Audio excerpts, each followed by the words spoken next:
Hi, it's Katrina.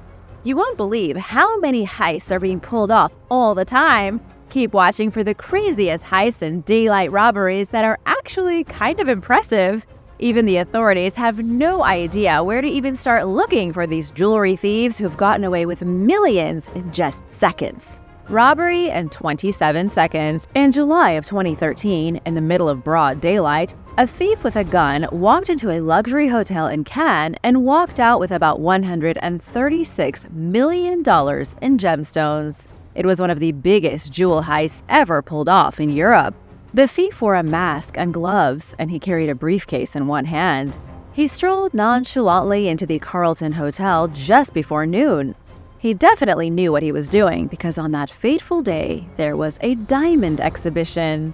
The thief waved his gun around threateningly and forced the staff to fill his briefcase with jewels and diamonds. French police officers said there was no violence. The thief entered alone, filled his briefcase in about 27 seconds, and was gone in a flash. He has never been apprehended. $136 million in 27 seconds is unheard of. It's absolutely crazy that a single person could get away with such a massive prize. But was the thief really alone? One potential suspect is Milan Popovic. Milan is the legendary member of the organized crime gang, the Pink Panthers. He's the one who was busted out of prison the same year the Carlton heist took place in France. He escaped jail in what was described as a scene out of a summer blockbuster just days before this heist. Is it really just a crazy coincidence? It seems to me that Milan was broken out of prison specifically to carry out this epic robbery. What do you think? The Pink Panthers. Speaking of which, the most successful thieves of modern history belong to the gang I just talked about, the Pink Panthers. They shot to fame in 2003 following their successful robbery of London's Graff Jewelers, getting away with $33 million. At the time, it was the biggest diamond heist in British history. But that was only one heist. It's been estimated that the Pink Panthers are involved in roughly 341 thefts. They've gotten away with almost $500 million in stolen goods and still haven't gotten caught. What's crazy is how few people have even heard of the Pink Panthers. Netflix should be drooling over this kind of material. The thieves have been active for over 2 decades, and police still have very little in the way of leads. They believe the gang includes about 300 operatives. The operatives are overseen by a core group of rogues, maybe 30 or so people. These 30 people plan and orchestrate the robberies while their disposable operatives do the dirty work. They even pull off heists in style. In 2003, the robbers walked into the London Graff wearing neat suits and looking as dapper as can be.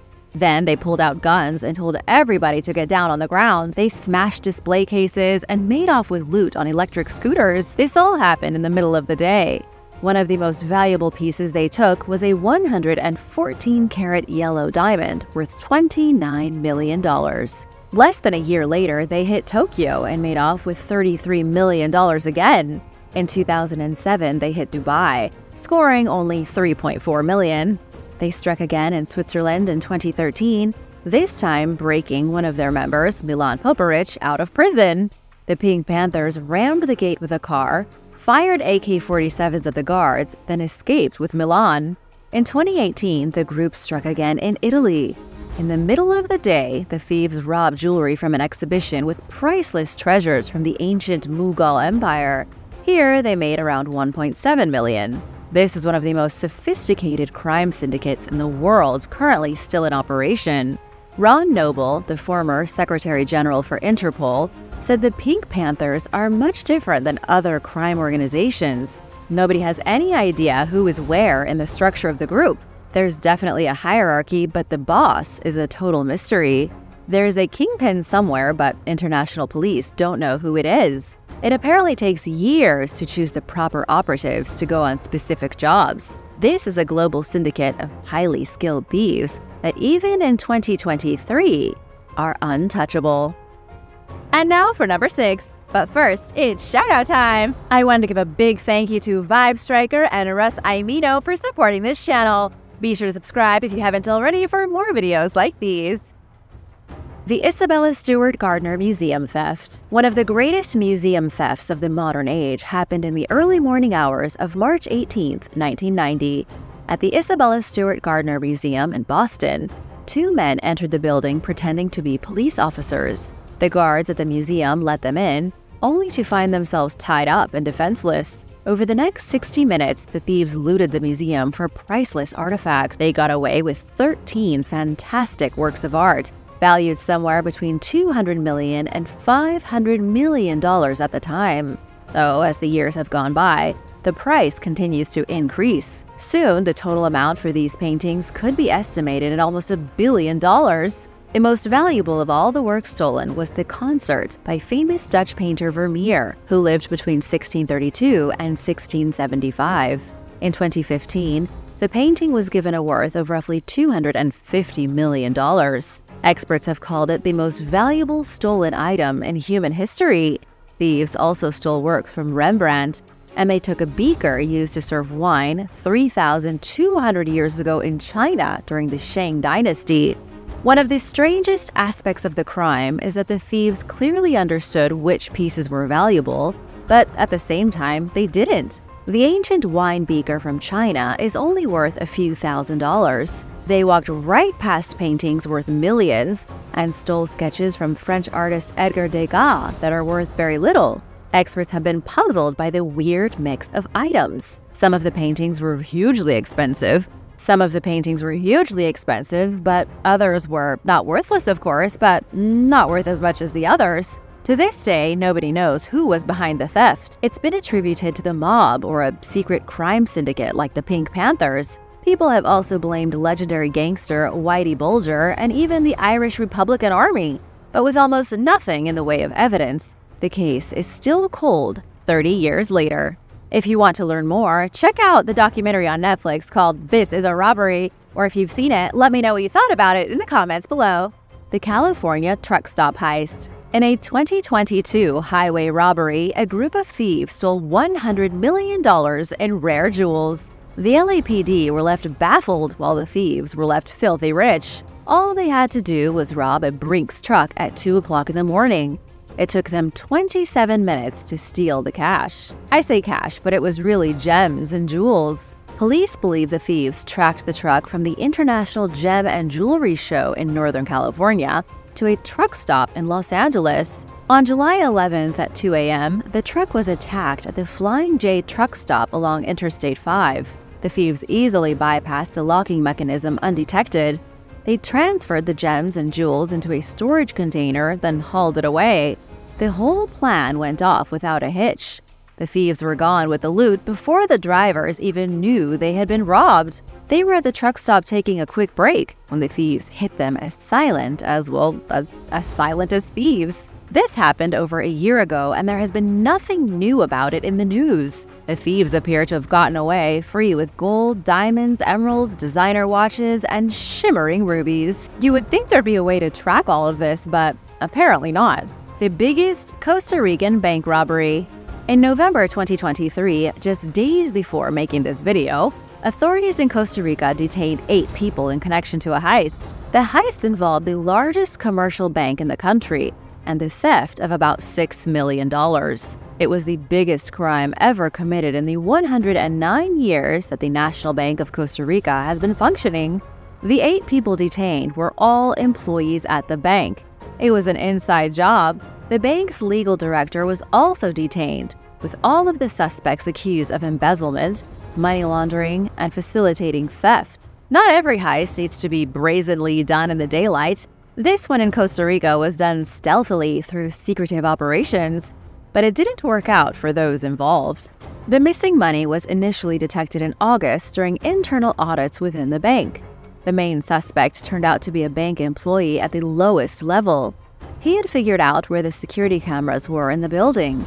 This allowed him to physically steal cash by stashing it in paper bags in blind spots, then removing it from the bank.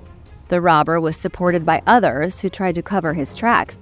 Then the people presumably split the cash. It must have taken a lot of trips to get $6.2 million in paper money out of a bank in flimsy bags without anyone noticing. The suspects have yet to be convicted, and the case is still ongoing. 18th century jewels. On November 25, 2019, a pair of masked thieves broke into the Green Vault in the German city of Dresden. They were captured on camera smashing through the glass barrier and snatching artifacts studded with diamonds. They got away with $123 million in treasure. But they didn't get away with it for very long. 5 men have now been sentenced to years in jail for their role in the heist that captured international attention. The thing that made the heist so newsworthy was the brazen fashion in which they pulled it off. The thieves were caught on camera moving through the gallery with flashlights. They used an axe to break the glass, while elsewhere an electric fire knocked out the streetlights. It was an organized effort, and within minutes the vault was looted and the thieves were gone.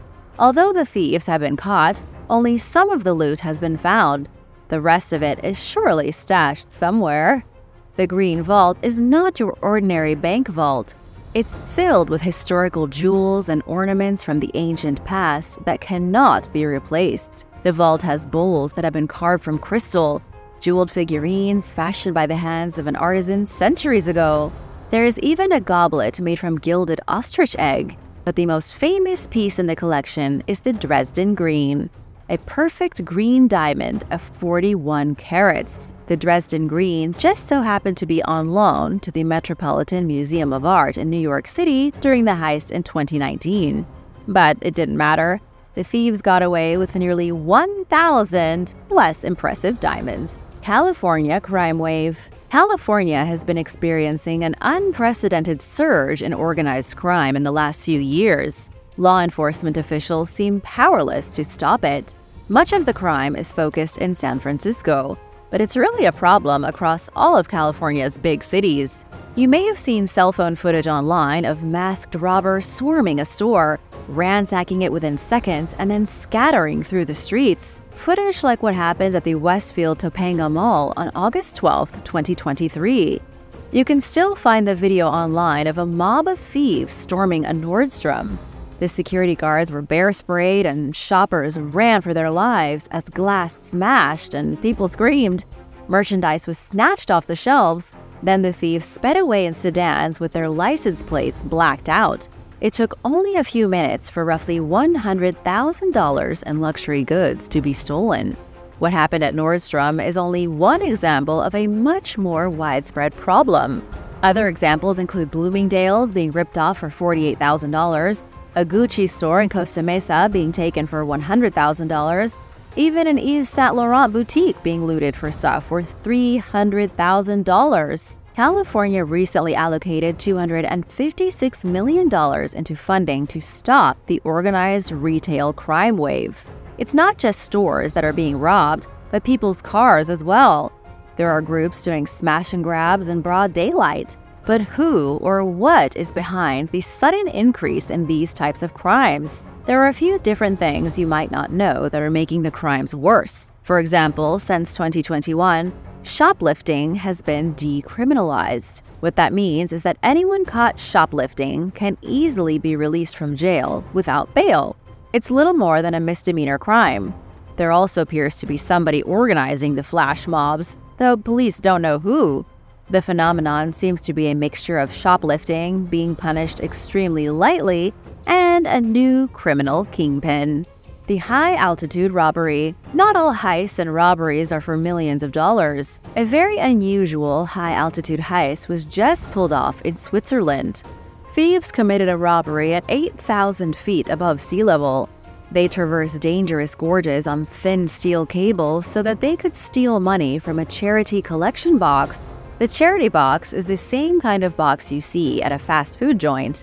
People leave money in the box as donations when they climb to the top of the mountain.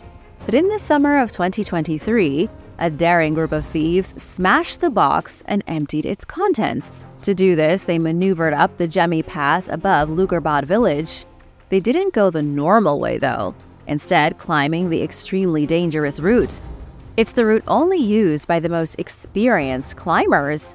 It's a level 5 path, meaning only the best should even try to attempt it. The thieves risked their lives, presumably climbing in the dead of night, to reach the box and steal roughly $500. It was a big blow to local climbers who maintained the climbing routes as volunteers.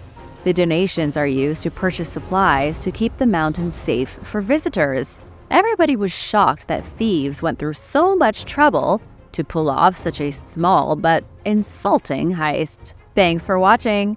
Which of these robberies did you think was the craziest? Let me know in the comments below. Remember to subscribe if you haven't already, and come back soon. Bye!